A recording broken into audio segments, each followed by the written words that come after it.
Hey everyone, first and only video this week because I started a teaching side gig and it turns out preparing slides for your students is actually a lot of work, a lot more than I thought. Anyway, for this Linux and open source news video, we've got Linux keeping its growth going. It's almost reaching an exponential growth curve now with the market share on the desktop reaching new heights. We also have KDE overspending by a lot, but it's fine, it's all part of the plan. And we also have Canonical blocking upgrades to their latest LTS from the previous one because apparently there are a bunch of issues there. And we also have this message from our sponsor. This video is sponsored by TuxCare. They provide solutions for enterprise Linux fleets to ensure that they're kept up to date and supported with as little downtime as possible, even when the distro you run is end of life or you're working with multiple distros. And one of their main solutions is KernelCare Enterprise, a live patching solution that lets you apply security updates while the kernel is running, without disruptions, meaning you don't have to reboot your systems or plan maintenance windows, which often delay the application of these security patches. And if you want to learn more about KernelCare Enterprise live patching, well, all you have to do is click the link in the description below. It will take you to all the resources TuxCare has on live patching to explain what it is, how it works, why it's important, and how you can automate it. So if you run one or multiple Linux servers and you want to make all of that maintenance work a bit easier, check out live patching, start automating your updates by just clicking the link in the description. Okay, so the general Linux market share on the desktop just cannot stop growing. It now passed 4.55% according to StatCounter still, compared to 4.45% in July. That's a plus 43% increase over August 2023, so in just 1 year. The curve, if you look at it starting from 2009, basically looks like it's turning into an exponential growth curve. And hopefully we're at the start of a very positive trend for Linux on the desktop. All usual caveats apply here. The number itself isn't a pure representative definitive figure. It is a number from one source, which is an aggregator of telemetry and tracking data from 1.5 million websites. There could be biases there depending on which website they track and which ones they don't. If they include websites that Linux users tend to visit a lot, we might be overrepresented, and if they include websites that we don't visit a lot, then we might be underrepresented. What matters here is the progression with that same statistic, and that progression is very, very encouraging. So it looks like the people migrating to Linux are sticking around on the desktop, and it's not even due to gaming, because the gaming market share, as we'll see at the end of the video, is dropping a little bit. We sort of reached a ceiling on that, and that Linux market share, that 4.55% figure, doesn't include Chrome OS, which is dropping a little bit as well, and also StatCounter has an unknown figure, which is basically everyone that they cannot track or determine the OS, meaning they probably have a strong tracker blocker, meaning that all the chances are there's a lot of Linux users inside of that statistic, because privacy-minded people, they generally don't run Windows or Mac OS. Now it looks like Canonical has blocked upgrades to Ubuntu 24.04 LTS for the moment. Since the first point release of that latest LTS is here, so 24.04.1, Ubuntu allowed users of 22.04 to move to 24.04, but apparently this was not a smooth transition at all, and Canonical thus decided to prevent people from performing that upgrade while they try and fix the problem. They apparently found a critical bug in the Ubuntu Release Upgrader program in the way it resolves apt dependency conflicts and problems. Other issues had already been detected previously when 23.10 users tried to upgrade to 24.04 a few months ago when the new LTS released, but apparently those new upgrade problems are completely unrelated to the previous ones. So right now you just cannot upgrade to 24.04 from 22.04, and it's probably not a big deal if you've stuck with the older LTS for that long. You're probably not too bothered about waiting for a few more days or weeks while Canonical irons out the issues. 22.04 is still a supported version with security updates. It's probably also going to delay the rebase of KDE Neon and the upgrade of other Ubuntu-based distros that were based on LTS versions, I would assume. And of course, the general advice around upgrading your system is always making sure you have a solid backup done, either of just your files and configs, or even better, an entire snapshot of your full system, so you can be sure you have something to restore to. Especially in the case where you want to upgrade from an old 2-year-old LTS to a brand new one, there's gotta be a lot of packaging conflicts that Ubuntu has to solve, and they might have missed one that only affects you and a few other people. Now, apparently, KDE operated at a loss in 2023. They followed closely their projections in terms of revenue, they gained what they thought they would gain, but they spent a bit less than planned initially, but in the end they still outspent their revenue, which is apparently what they had planned on doing all along. Turns out KDE has a solid financial reserve made mostly from large one-time donations that they got a while back. And so this overspending is on purpose, to not hold on to too much cash, which makes sense for a non-profit. I would assume non-profits in Germany, just like in France, are not supposed to hold on to a lot of cash reserves. So, while it might look scary to see KDE overspending by more than 100,000 euros for 2023, it's actually exactly what they wanted to do. And the biggest part of that spending is personnel. So paying the contributors, the developers, the managers for KDE, which is exactly what you want to see from this kind of organization. Other expenses are important, like academy, hosting, and stuff like that, but most of the money should probably go to actually developing and growing and supporting KDE, which it has in this case, so that's really nice. As per 2024, they're apparently also on track for now with the goals of increasing the income while reducing their reserve spending by 18%. Apparently, the Plasma 6 fundraiser worked wonders to gain new members and new supporters for KDE, so sticking to that goal is presumably within reach. All in all, it just looks healthy. It might look scary to see a project overspend by 100,000 euros, but if that's what they planned on doing, then it's all good. And if you're wondering, why is KDE asking for donations if they have so much cash reserve that they need to actually exceed their budget?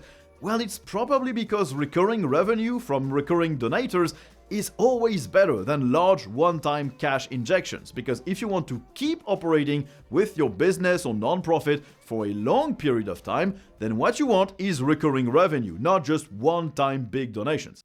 Wayland keeps improving, as the latest version of the Wayland protocols now include 3 new ones, and the main one is top-level icon, which lets you associate an icon to a top-level window, meaning that you can now have different window icons for different windows of the same application. Or you can have a different icon for certain processes of the same application. It also lets apps that don't have a desktop entry display an icon, which will be useful for app images, I guess. This protocol is already implemented in Qt, in Kwin, in the SDL library, and in the GameScope compositor. Other new protocols include image capture source and image copy capture, which we talked about a few weeks ago. These let you capture the output of a window or a display and share or record the contents of that capture. It's nice to see this icon-related stuff implemented. It's the sort of feature or protocol that really doesn't hurt anyone when it's there, as long as there's someone willing to develop it and maintain it. But not having it creates a lot of edge cases, which means the experience of some people is just worse than what they had before. So nice of them to include it, and I hope other desktops also start implementing that in their various compositors and toolkits. Now, people who were banking on ARM to finally get decent battery life on laptops might not have to wait for manufacturers to jump on that architecture, because Intel revealed some benchmarks for its latest CPUs, the Lunar Lake architecture, and it looks like these might give any ARM CPU maker a run for their money. At least if you can trust Intel's marketing and Intel's benchmarks, which I will leave up to you. Personally, I'll report on that, but I'll still wait for independent benchmark numbers. So, according to Intel, the power consumption of these chips is reduced by 50% over their prior generation models for laptops, delivering up to 20 hours of battery life. It's apparently 2 hours more than what Qualcomm can deliver with their Snapdragon X Elite, and it also beats AMD's current offerings by 4 hours. All models will come with an NPU baked in, something for AI, presumably so they can be shipped in devices who want Microsoft's Copilot PC branding. They're all 8-core CPUs with the usual hybrid architecture, performance cores and efficiency cores, But what's also interesting is the fact that they tout the integrated GPU as being much faster as well. Intel gave themselves a 68% advantage in FPS compared to Qualcomm's Snapdragon chip for the same games, and a 31% improvement over their previous generation integrated GPUs of the same class. They also say that they're 16% faster than AMD's equivalent offerings, which isn't nothing. Now, chances are they picked very specific games that gave them the best numbers possible, but they still managed to find games where their integrated GPUs beat the ones from AMD, which isn't bad. Finally, in terms of pure CPU performance, they also say they are 20 to 64% faster than Qualcomm's chip, and from 3 to 33% faster than AMD's equivalent CPUs, which is a very broad range of numbers. Now, if we can trust Intel's own numbers, and as always take them with a generous handful of salt, well, it means that we might just never have to rely on ARM to have that transition to solid performance per watt, and performance that doesn't necessarily degrade all that much when you're on battery without completely draining your entire battery. Personally, I like ARM for the benefits it gives, but I would prefer just sticking to x86 with all the compatible programs, no need to run any emulation, and generally very good driver support on Linux. So if Intel can make those claims become a reality, if AMD can follow suit as well, I will be happy. And talking about ARM, people are starting to complain about the Copilot PCs from Microsoft, which basically all use ARM CPUs right now. People are realizing that for now, these PCs run most apps through emulation because they haven't been ported for Windows for ARM. And this means compatibility problems, something us Linux users are well used to when it comes to running software never officially developed for Linux. The main point of contention seems to be games. Not only are certain games not running at all on these computers, but also anti-cheat software apparently doesn't like the emulator either, and prevents certain games from running, something we are pretty familiar with on Linux as well. The difference with Linux here is twofold though. First, the problem for Microsoft is arguably worse, because Microsoft and their hardware partners sell these devices with Windows with compatibility problems baked in. It's not someone installing a third-party OS on hardware never designed to run it, or installing a Windows app on a system that isn't Windows. It's a Windows partner shipping hardware with the official version of Windows that cannot run certain Windows apps. Second main difference, developers seem far keener to work on a solution for these problems than they are to support Linux, the Steam Deck, or anti-cheat with Proton.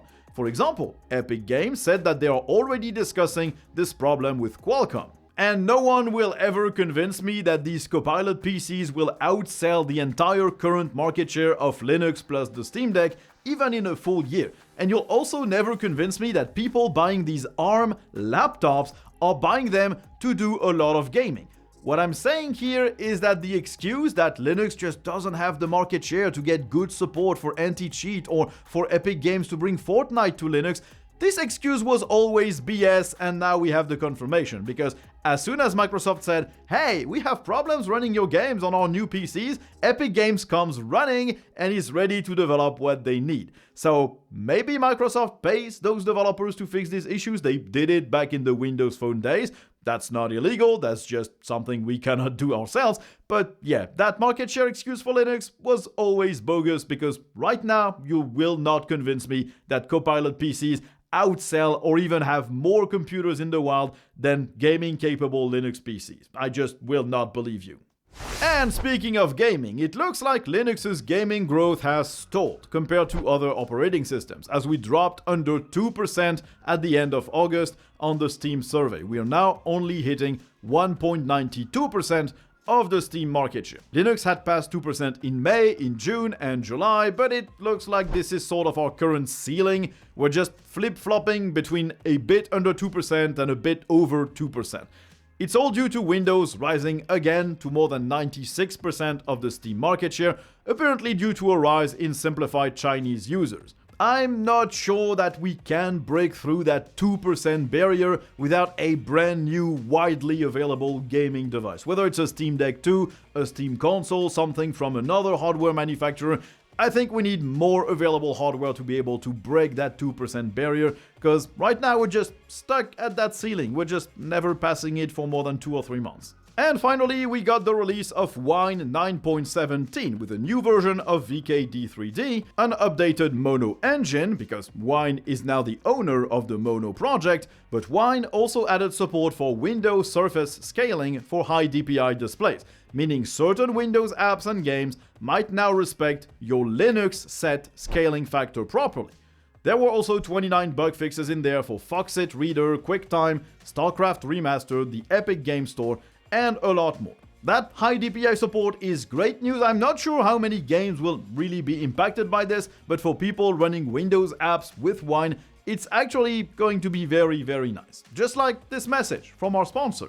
It's Tuxedo Computers. You know about them by now. They make laptops, they make desktops, and all of their devices run with Linux out of the box. They make sure that all the hardware they ship in any of their devices is very Linux friendly, and they even contribute patches upstream to ensure that Linux friendliness. They have a ton of available devices that you can pick from. You can customize the components, the keyboard layouts, everything you want really, and they deliver to most countries in the world, even though they are based in Germany. Personally, I run everything from Tuxedo Computers. I do my side gig as a teacher on one of their laptops, which is the same laptop I use to make all of these videos, edit them, all the podcasts I do, everything on one laptop, and all my gaming needs are served by one of their Tuxedo Cubes, which is a small form factor PC. So if you need a new computer, you want to run Linux on it, you want to support a company that actually contributes to Linux, click the link in the description below and get yourself something from Tuxedo. They're really, really solid. So, thanks everyone for watching the video. You know what to do to make it more popular. All the buttons down there are always nice if you press them. Always cool for the algorithm.